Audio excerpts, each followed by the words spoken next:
just tell us your name and your company and Yep. just a brief description of what the company does. Amazing. That's easy. Easy? Yep. I'm Annette Rose and my company is Kids Get Money. We are a software as a service financial literacy education platform for schools, and we provide Year 2 to Year 12 weekly curriculum aligned financial literacy, real money skills education for kids. And that sounds like a wonderful endeavour. What prompted you or motivated you to go into that field? I think, like a lot of impact founders, my passion for this business really comes from my own personal experience. As a kid, I grew up living on a farm, Western New South Wales. We did it tough. We were living below the poverty line, and that experience as a child really left a lot of scars on me that followed me throughout my life, to be honest with you. I didn't have the greatest of financial habits. Money seemed to burn a hole in my pocket. And I also know that from my own personal experience that if she could have done, my mother, my adopted mum, would have taken us away from that life. She didn't have the financial means to live a great life herself, and that really stuck with me. My own birth mother also lived in low socioeconomic circumstances, and that's why she had to give me up. And as I came into my 40s and had my own awakening about trying to sort out my own finances, I started thinking, how ironic that it's been 20 years that you have worked in financial services, and yet I've found myself in places that I really shouldn't have been from a money perspective. And so I started coaching women in essential money skills. Then I discovered that people are quite apathetic to learning these key money skills. And I was really thinking, how can I impact more people? How can I start to really impact those figures of people living in poverty, living in low socioeconomic circumstances? And I hate to use a trite quote, but one of the most powerful quotes I've ever read is from Desmond Tutu. And he said, at some point, we have to stop pulling people out of the river when they're drowning. We have to go back up the river, find out where they're falling in, and stop that from happening. And I think when I read that, I started thinking, well, why couldn't I take this financial education into schools? You know, there's no greater place that we could do this, to create equity for every kid to have the opportunity to get financial literacy, to have the knowledge and the skills that they need when they leave school. And that was really where this idea came from. Yes, and obviously financial literacy is a very important topic. I mean, something that all of us can benefit from, and yet it's probably fair to say it's not really taught in schools. And so have you found that it's been a challenge for you to just bring awareness and bring focus to the mission? Absolutely.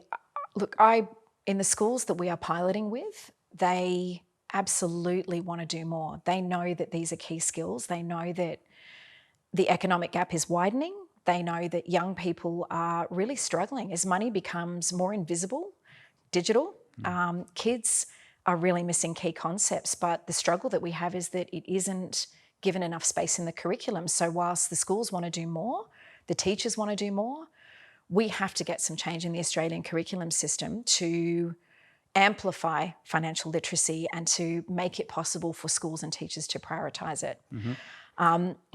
That's it. So let's talk a little bit about the business model. How do you intend to grow and scale the business? So Kids Get Money is software as a service. So that is the core of our business offering. Students through schools, the parents will pay a per head, per annum fee for the kids to be using the software. And as a part of that, the teachers get their curriculum, they get their lesson plans, they get everything, all the resources that they need. And that is how that business model works. From a growth perspective, we know that if we can reach the right people at the top of the school system, this is going to be able to really fly throughout Australia, and we have plans also to go global.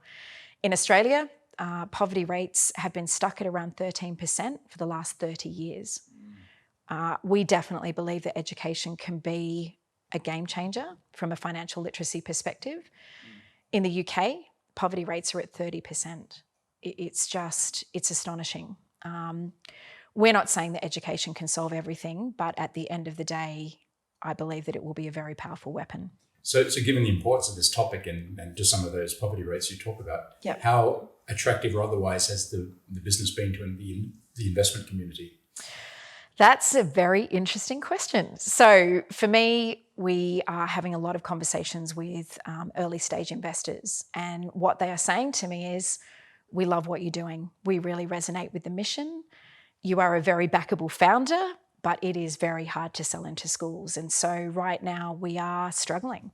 I've reached the end of bootstrap territory, and we really need some angel investors to come on board that can see the vision and can understand that they can help us with influencing government. They can help us with influencing the CEOs, the people sitting at the top of network schools, so that we can see this business model fly and that we together can tackle poverty.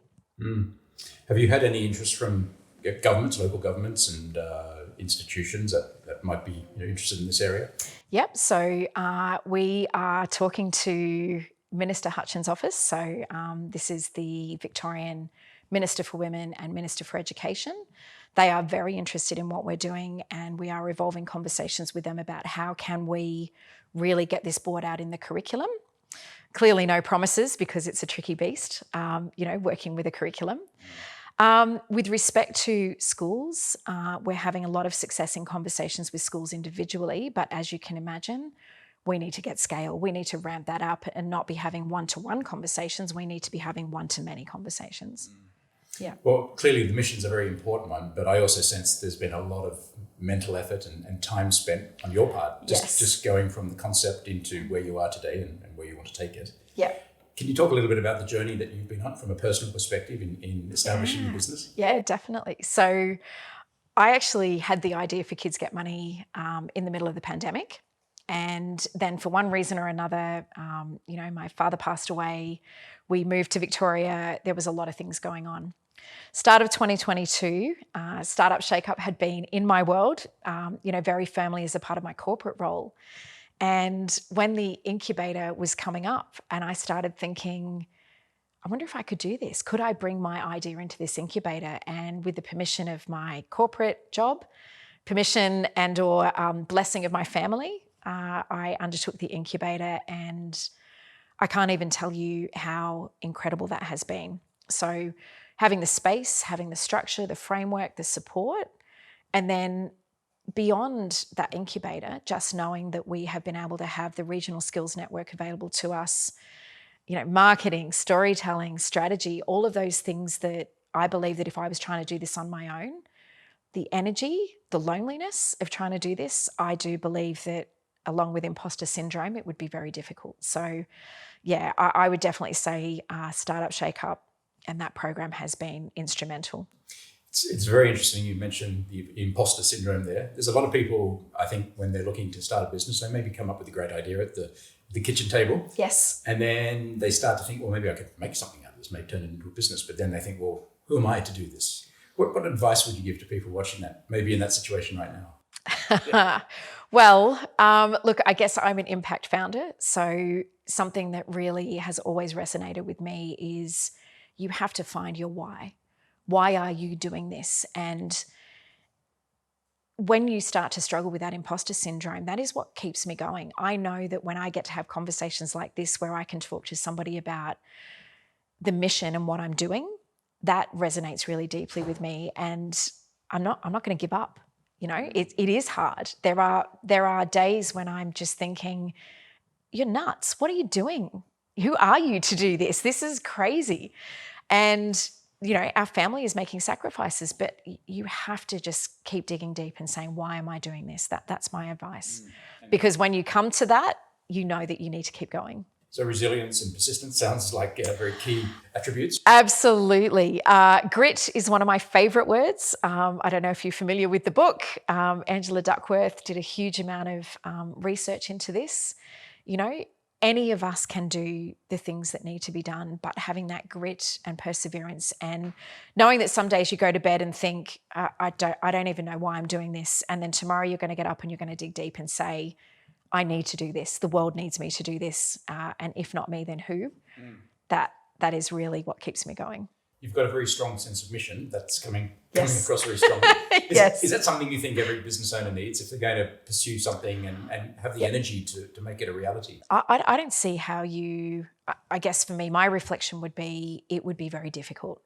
if you don't have passion, if you don't have that understanding of why you're doing it, there are a lot of bumps in this road. And, Elena will tell you that every time we talk, sometimes I'm like, yes, everything's going amazingly and it's all great. And then other times it's like, oh, hang on a minute.